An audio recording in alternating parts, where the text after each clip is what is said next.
Boshlang'ich sinfda o'qirdim. Bo'yim biroz cho'zilib qolgan bo'lsa kerak, birinchi sinfda kiygan kiyimlarim to'g'ri kelmay qoldi.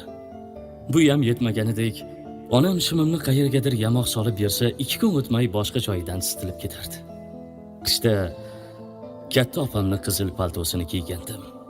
Akamning eski oyoq kiyimi bilan sinfni zo'rg'a tugatdim. Xullas, ota-onam yangi kiyim olib beradigan bo'lishdi. Bozorga otlandik. Bozor.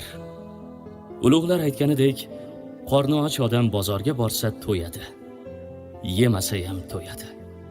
Jilla qursa, bozor ko'rib yurgan odamni ko'zi to'q bo'ladi. Otam bilan kiyim-kechak sotiladigan tomonni qariyb yarim kun aylandik. Har bir xaridor yonidan uzoqlasharkanmiz, otam taassuf bilan bosh chayqardi. Ko'zimga qaramaslikka urinardi. Xullas, menga to'g'ri keladigan kiyim topildi.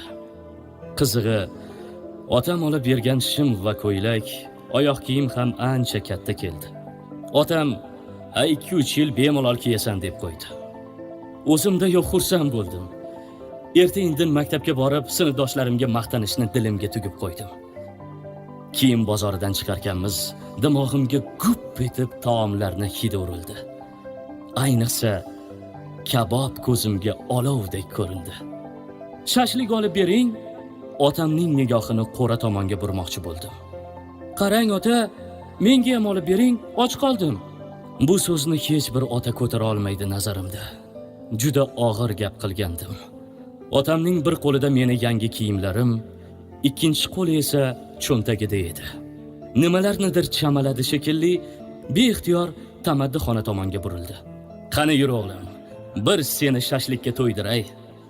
Balki kenja farzand bo'lganim uchundir, otam biror marta iltimosimni yerda qoldirmagan.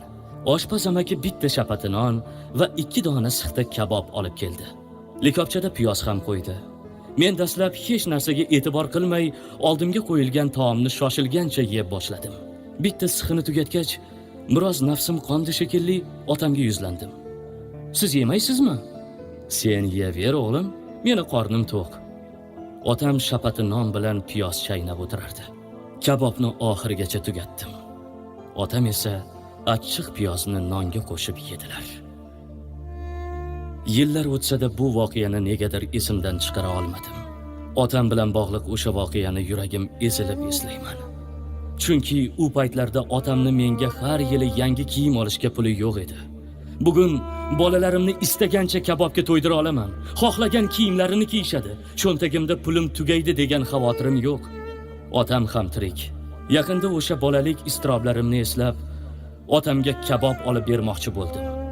O'ylamang, bu bilan meni qarzim uziladi degan fikrdan mutlaqo yiroqman. Ammo insonda shunday hislar bo'ladiki, ularga izoh berib bo'lmaydi. Shunchaki yurak buni amr etadi. Zamonaviy restoranda otam ikkimiz o'tirdik. Dasturxonni 3-4 xil kabob bilan to'ldirdim. Eng noyob taomlarga buyurtma berdim. Otam bitta sixini qo'liga oldida ancha vaqt tikilib qoldi. Bir chimdim yegan bo'ldi. O'zimcha o'yladim. Otam ham o'sha voqeani eslayotganmikin? Ha, oling ota. Bolam, bularingni yeyishga tishim yo'qda. Ha, undan ko'ra achchiqqina ko'k choy aytsangchi. Yuragim uzilib ketdi. Otam o'shanda ham achchiqqina piyoz bilan qorin to'yg'azardi.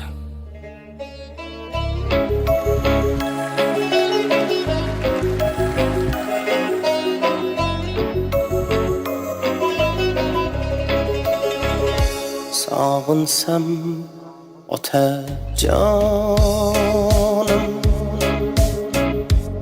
izlayin qayerlardan. Sog'insam Nurjahonim, izlayin qayerlardan. Hovlimiz sahnasida izlari qolganmikan, o'g'limning ol yuzida izlari qolganmikan. ozgu nigohlari payt poylab turganmikan sog'insam otajonim izlayin qayerlardan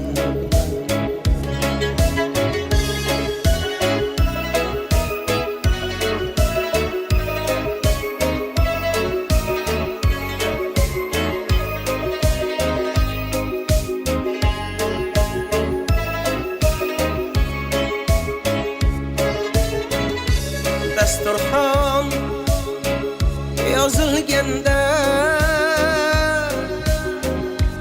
ne'matlar tikladi termulib o'ltiraman yuragim eziladi ko'ray deb anorlar ham chokidan so'kiladi sog'insam otajonim izlayin qayerlardan